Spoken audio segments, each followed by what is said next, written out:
जैसे ये सवाल पहले मुझसे कुछ पूछा था ना, कहाँ से आए हो, तो उसके बहुत सारे जवाब देता था मैं। कभी बोलता था कैलाश से आया हूँ, कभी बोलता था मैं कुंड से आया हूँ, कभी बोलता था कि यहाँ से आया हूँ। बट फिर मुझे समझ में आया कि जो आप जो पूछ रहे हो उसके हिसाब से तो ये पूछ रहे हैं कि हाँ अभी इस शरीर का जन्म कहाँ से हुआ है। तो हाँ, उसका वो तो हरियाणा में जन्म है मेरा, हरियाणा में झज्जर जो ज़िला है। तो स्कूलिंग वगैरह वहाँ से हुई। फिर उसके बाद पढ़ाई के लिए जैसे जेई वगैरह एग्ज़ाम की तैयारी की। तो तैयारी करने के बाद फिर मुंबई गए, IT Mumbai, aerospace engineering. Aerospace engineering के बाद वही उसको ऐसे समझ में आया कि ये आधा अधूरा ही है, कि इससे तुमको क्या मिलेगा, मतलब ठीक है पैसे तो मिल जाएंगे, बट वो क्या तुम वो वाली चीज़ पूरी लाइफ भर कर सकते हो क्या सेम। अब वो लाइफ भर यदि नहीं कर सकते हो मतलब तुम उब जाओगे उस चीज़ से। तो मेरे को वैसा चाहिए था, लाइक पूरा जॉब, लाइक हाँ ऐसी चीज़ मुझे मिल जाए जो मैं करता रहूँ, बस मज़ा आता रहे, लाइफ चली जाए पूरी। और उसकी खोज में तुम निकलते गए, फिर जैसे मीनिंग ऑफ लाइफ तुम ढूंढते रहते हो, यार ये लाइफ का मतलब क्या है, मुझे क्या करना चाहिए, आगे बढ़ते जाते हो, आगे बढ़ते जाते हो। उसमें बहुत सारे ऐसे रास्ते आए, बहुत सारी चीज़ें हुई बीच बीच में, यहाँ वहाँ मोड़ आए बहुत सारे। धीरे धीरे आके फिर तुमको वही फाइनली वही तुम ऐसे ही देखते हो कि जो होना होता है वो वैसे ही होता है। तो वैसे ही हुआ, सत्य तक पहुंचा मैं जैसे भी पहुंचा, लड़खड़ा के भटक भटक के। फिर उसके बाद अभी तो जैसे फिर उसको समझ में आया कि अभी जो भारत का जितना भी ये वैदिक जो ज्ञान बोलते हैं या पुराना जो संस्कृति ज्ञान बोलते हैं, वो सारा का सारा उसी के ऊपर डिपेंडेंट है। मतलब अपने जितने भी हैं ये नाट्य शास्त्र या जो भी बनाए गए हैं, वो सब आध्यात्म को केंद्र बिंदु लेके बनाए गए हैं।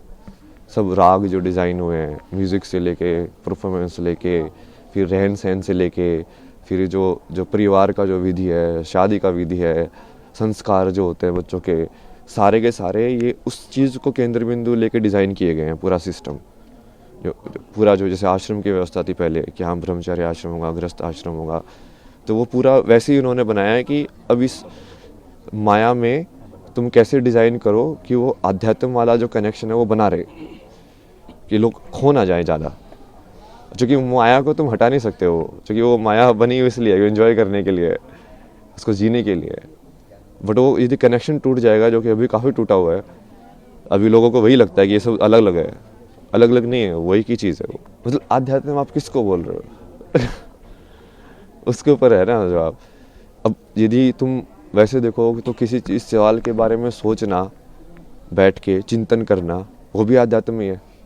चाहे मैंने कुछ भी पढ़ा हो या नहीं पढ़ा हो, शंकराचार्य को पढ़ा नहीं हो, विवेकानंद को पढ़ा नहीं पढ़ा हो, यदि मैं अपने में ही बैठ के सोच रहा हूँ, बैठ के जैसे रमना महर्षि थे, उनके दिमाग में एक दिन ये ख्याल आया कि ये मौत क्या होती है। तो बैठ के उस मौत को देखने लगे यार कि अच्छा ये है क्या ये। तो उनको ज्ञान की प्राप्ति हो गई। अब आप क्या बोलोगे, क्या ट्रिगर था उसका, वो क्या जरूरी थी? कुछ जरूरी नहीं थी। क्योंकि वो करने वाला तो अब वो अध्यात्म से रिलेटेड थे क्या नहीं थे, नहीं, उन्होंने तो ऐसा कोई वो साधना नहीं की, कुछ संन्यास नहीं लिया, कुछ नहीं किया। तो उसमें भी वही है कि आप उस चीज़ को अलग करके देखोगे कि हाँ अध्यात्म में आ गए हो, ऐसा कुछ नहीं है। जो भी इंसान ईमानदारी से सवाल करता है, मतलब सत्यनिष्ठा के साथ कि हाँ अब मुझे इस चीज़ को जानना ही है, चाहे वो मैथमेटिक्स हो, चाहे वो कोई फिजिसिस्ट हो, चाहे कोई कैसा भी साइंटिस्ट हो, वो बोलेगा कि नहीं नहीं मुझे इस पूरे सत्य को जानना है, तो वो वही चीज़ में पहुंचेगा फाइनली। दृष्टिकोण तो यही होना चाहिए कि ये सब उसी के ऊपर ही बेस है, कि जो बेस है वो आध्यात्म ही है। जो जिस चीज़ को तुम जहाँ पे हम जी रहे हैं उस ज़िंदगी में, यदि तुम्हारे पास यही सवाल नहीं आया कि मृत्यु के बाद क्या होना है मेरा, और ये मैं जन्म से पहले क्या था, मैं कुछ था कि नहीं था, तो इस सवाल के बारे में तो सोचोगे ना। बुद्ध को यही तो सवाल आए दो चार, लाइक ये बूढ़ा क्यों होता है, ये इंसान मरने के बाद क्या होता है, ये मृत्यु क्या होती है। अब आप सोच के देखो मृत्यु क्या होती है। अब आप सोचोगे, चिंतन करोगे, आपको समझ में आएगा यार इसका जवाब कहाँ मिलेगा। फिर आप ढूंढोगे कि अच्छा तू दे सकता है इसका जवाब, तू दे सकता है इसका जवाब। मान लो सेटिस्फाई हुआ, आपको समझ में आया कि हाँ ये जवाब है, नहीं तो जो आप उसको जो पद्धति है उसको फॉलो करोगे कि हाँ अच्छा इसको ऐसे जवाब इसका पाया जा सकता है। तो उसके वही बहुत सारे तरीके हैं, बट वो हर चीज़ वही से रिलेटेड है।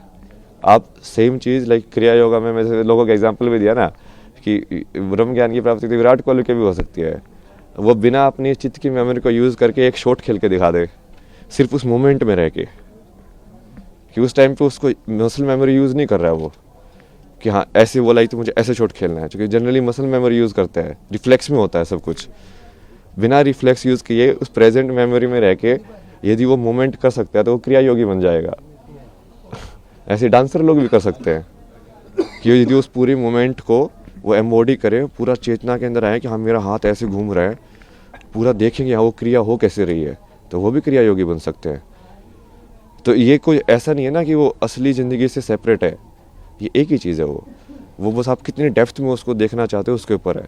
अभी हम पूरा सुपरफिशियल उसमें देख रहे हैं, और इसके भी बहुत सारे कारण हैं। मतलब ये पश्चिमी सभ्यता का असर है। अब ये सुबह जैसे वो फ्रांस में एक थी, उनसे बात हो रही थी, वो यही बता रहे थे कि वहाँ पे तो लोग बहुत क्लोज्ड है मतलब, और वहाँ पे लोगों को इन सब चीज़ों में इंटरेस्ट नहीं होता है। लाइक सब इंडिविजुअलिटी में और लाइक मटेरियलिज्म को और के चक्कर में पड़े रहते हैं, जो थोड़ा बहुत असर हमारे ऊपर भी हो गया है। क्योंकि वो अब हम हमारे पर वो राज करके गए थे, हमारे अंदर इन्फीरियरिटी कॉम्प्लेक्स आ गया कि इनके अंदर कुछ तो बढ़िया होगा जिसकी वजह से ये हमसे पावरफुल बन पाए।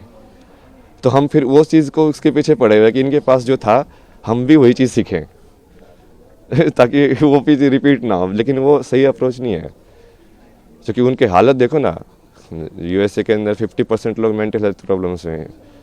अब क्या हो, ऐसा बनना चाहते हो आप, ऐसा बनाना चाहते हो देश को? ये यही है ना, उसकी वजह से हो ये। अब जैसे आपके ऊपर मान लो कोई आपसे ज़्यादा ताकतवर है, तो आप सोचोगे यार इसके पास ऐसी कौन सी शक्ति है कि इसको ज़्यादा ताकतवर बना रही है मेरे से, तो आपका भी रुझान उसी की साइड होगा। तो आप सोचोगे यार ये लोग साइंस पढ़ के, ये एटम बम बना के, हथियार बना के ये दुनिया पे राज कर सकते हैं, तो मैं इससे बड़ा हथियार बनाऊं। तो सब उसी रेस में पड़ जाते हैं फिर वो, बट उस रेस का तो कोई अंत ही नहीं है भाई। नहीं, इसकी चॉइस नहीं होती ना।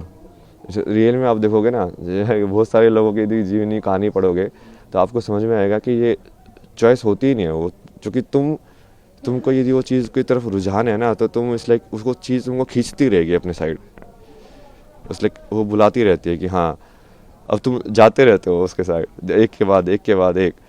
तुम चाहोगे कि नहीं मैं फिर से लाइक इस चीज़ में जाऊँ मेन स्ट्रीम में, बट वो होगा ही नहीं, तुम खुशी नहीं रहोगे। अब तुमको हमेशा ऐसे लगता रहेगा यार नहीं यार ये मेरे लिए नहीं बना है, ये मेरे लिए नहीं बना है, तुमको कुछ और करना है, तुमको कुछ और करना है।